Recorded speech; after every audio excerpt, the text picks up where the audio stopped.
Carlos Nelson with the Kansas City Business Association, and this is a continuation on our series on our elected officials. And we have a guest here tonight, Pastor Hartsfield. Pastor, tell our audience what you're running for, what district, and running for City Council, 3rd District at large. At large? Yes, sir. All right. Do you have a platform that you'd like to share with the community? Well, I can say to you that the reason I stepped into this race is because I do care about the city, and I am concerned about its well-being. I'm committed to, its delivery of basic services that it needs to do, as well as offering equitable opportunities for persons. I believe that I am one who likes to listen and willing to listen to persons, but not only listen, but respect their voices. But most importantly, I'm in this race because I think I can cooperate with others. You can build the consensus? I can build a consensus. I can work with whoever is going to be the mayor, whoever will be the next city council persons, city officials. What do you see some of the major problems that affect the African American community at this point in time? Well, I would just see it as lack of control in the areas of land, labor, capital. Do you, should you be elected, do you have a plan to deal with that? Or Yes. some of those issues?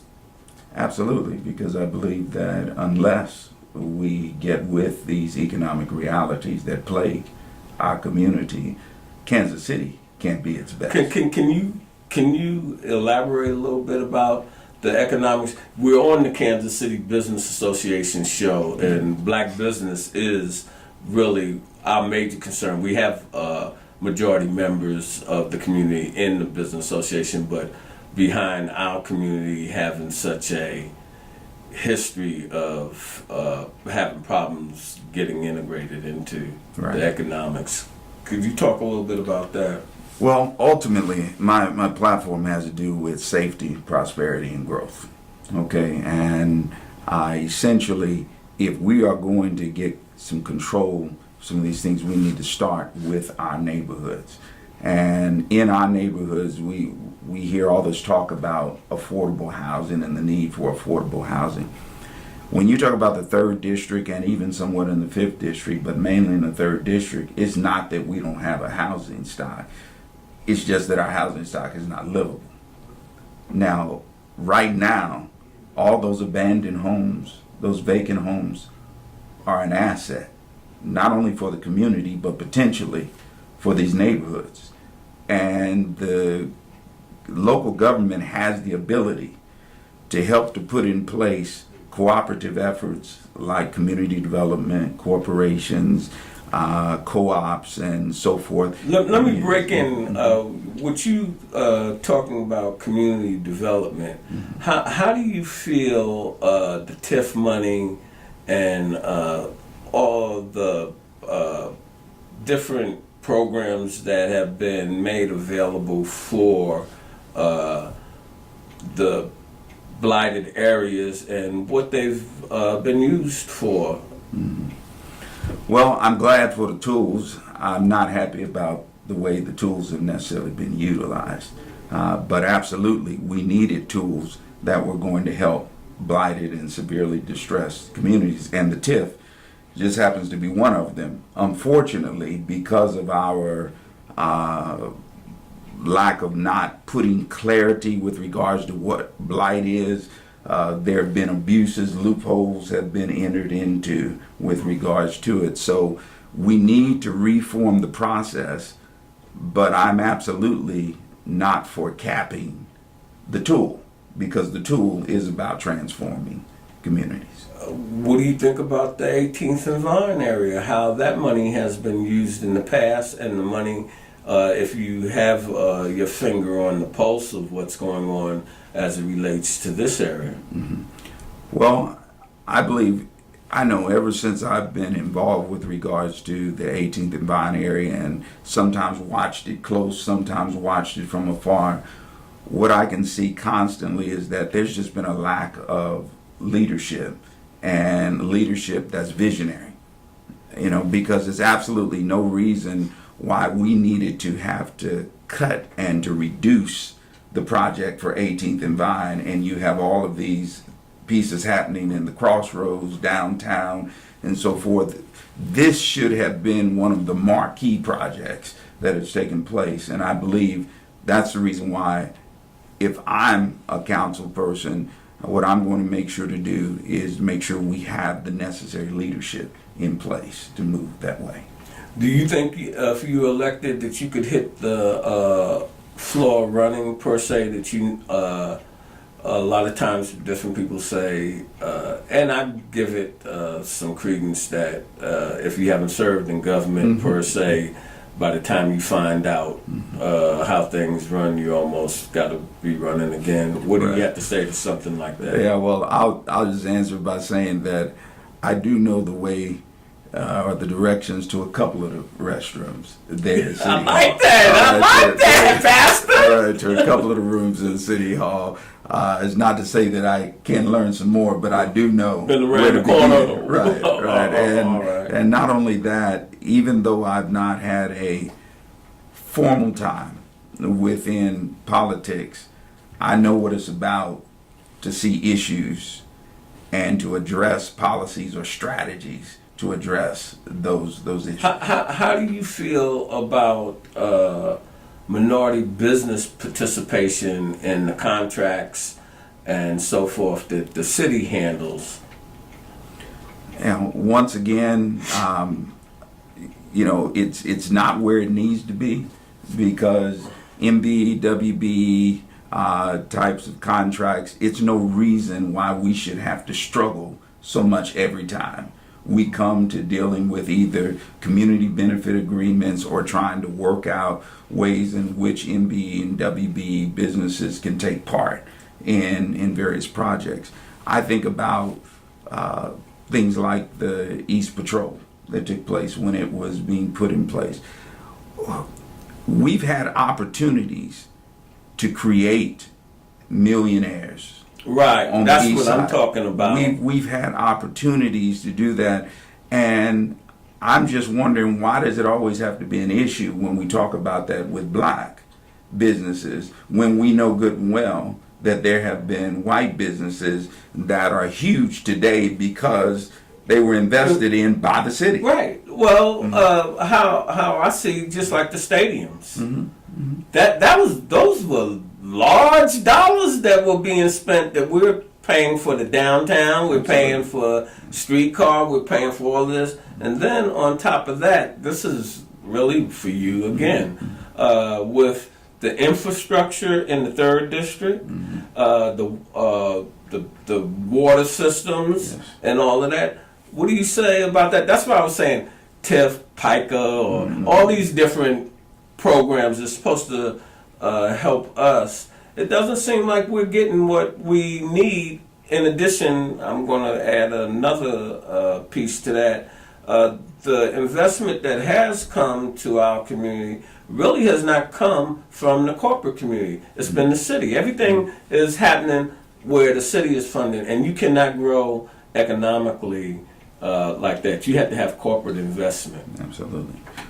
Well, I would think that we're going to need a council that is going to hold persons accountable to what the GO bonds was all about. I like that. All right. And that was supposed to, these monies were supposed to address existing infrastructure.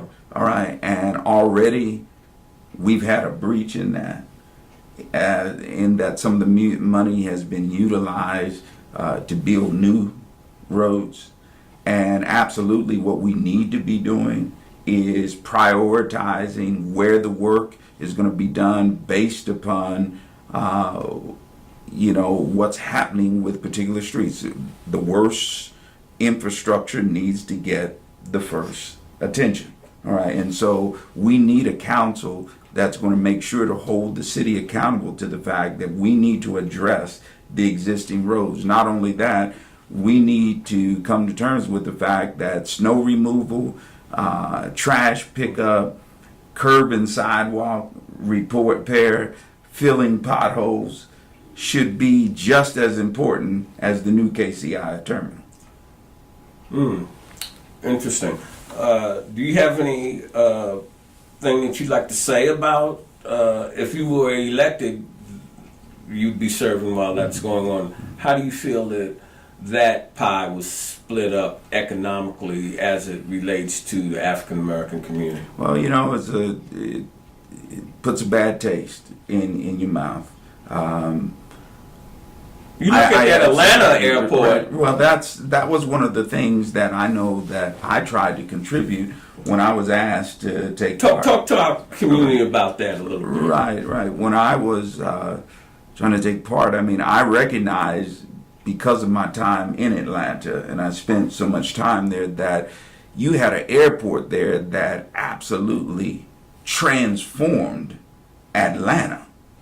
And in particular, was the reason why there was the creation of so many African American millionaires that came as a result of that. And I believe that even though we've gotten off on a bad foot here, we should have done much better with regards to community benefits agreement. We can't continue just to harp there and stay there. The question is where do we go from here? And how do we not just focus on this as being construction right now, but what about post? Because the airport should continue to make possible various transformative realities within this city. How do you feel about education? A lot of candidates, even though the city, does not responsible per se, but the mayor's jumped in, and what's your? Well, I think the city needs to, even though the city does not oversee the education piece, the city has to be very concerned about what happens and needs to figure out ways to partner with the public school officials. And the city should be absolutely concerned about the fact that, essentially we have one functioning signature school. Lincoln. Right. And the question should be, why is that not the case for all of our schools? Why are we just sinking dollars? Why are we just placing our attention on one signature school? What about the other schools? Don't all of our students deserve the same opportunity? Right to excellent education? And so I believe that the local government, while it does not govern the public school, it must be concerned about partnering. Do you think the corporate community, when I had Crosby Kemper on and we talked about this, I think, and you said this earlier, but it was vague, lack of leadership. I was specific with him. I was saying, do you think the downtown council has provided the leadership that needs to purvey for us to move forward in a positive and cooperative manner? He said that they hadn't done it in the past, but they were trying to get up to the challenge. Where's your take on the corporate community as it relates to what they're doing with our districts and what they're doing generally in our community? Well, I don't want to paint with a big paintbrush here. I think that there are some things that maybe the corporate community is doing that really could be in the best interest of the entire Kansas City area. Even though I've been somewhat suspicious of the proliferation of charter schools, not because I'm against charter schools, but because of the fact I'm concerned about why will we not put in place a comprehensive solution for our public schools. Period. All right, yeah, why won't we do that? But I know that the many corporate groups have and have stood behind charter movements.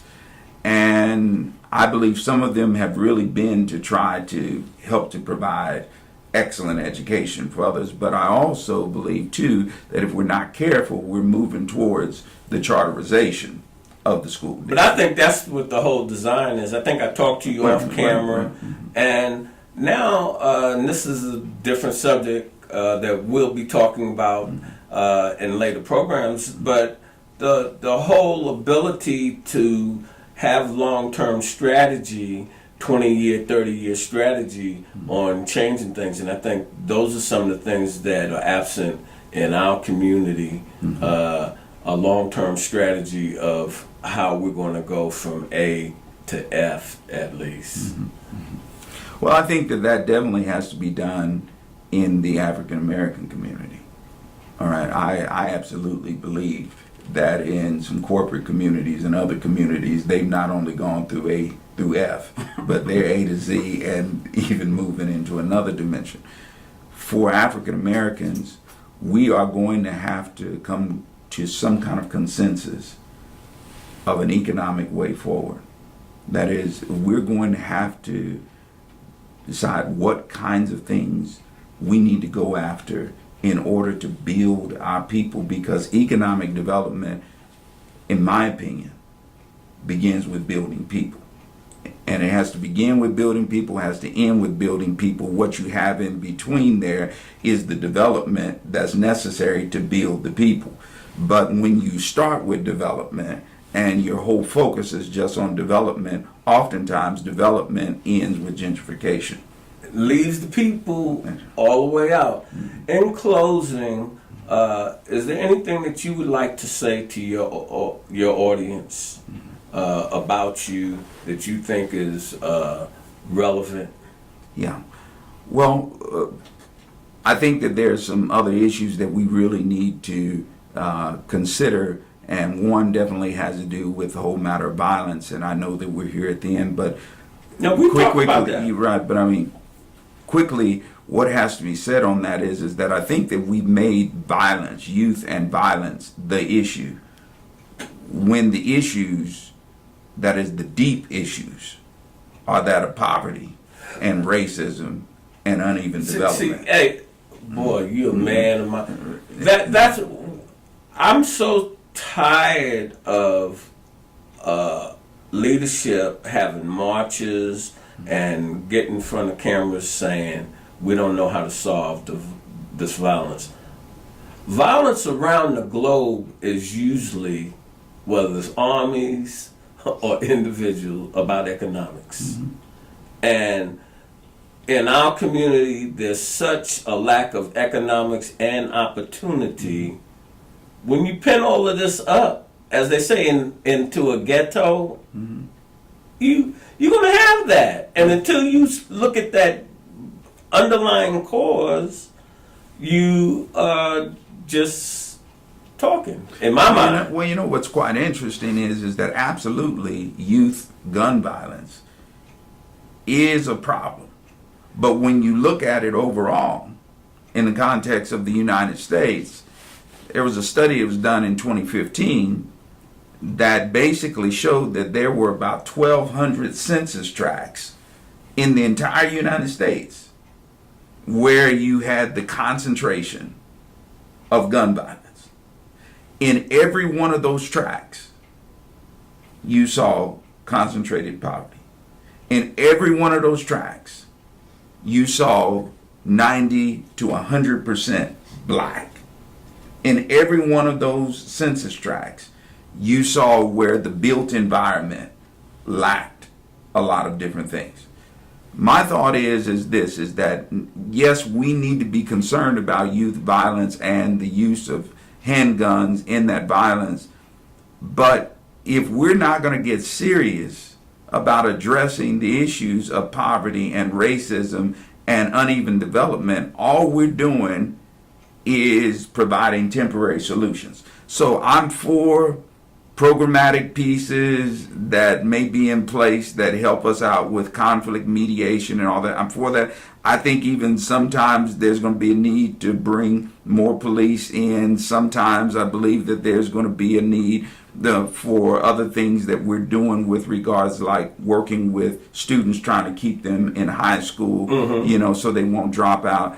All of those things are good, but none of those things are going to really work unless there is a community determination. So, you know, in my remarks on the youth violence with this, we need to be about community policing, but for me, community policing doesn't begin with external forces or policemen, but community policing begins with communities, Right. the stakeholders who say that it is unacceptable that certain zip codes people live 13 to 15 years less than others. At some point, the communities have to say that, and when the communities determine, then this is then how local government provides. Local government comes in and supports with the necessary kinds of funds for the programs to sustain the community determination.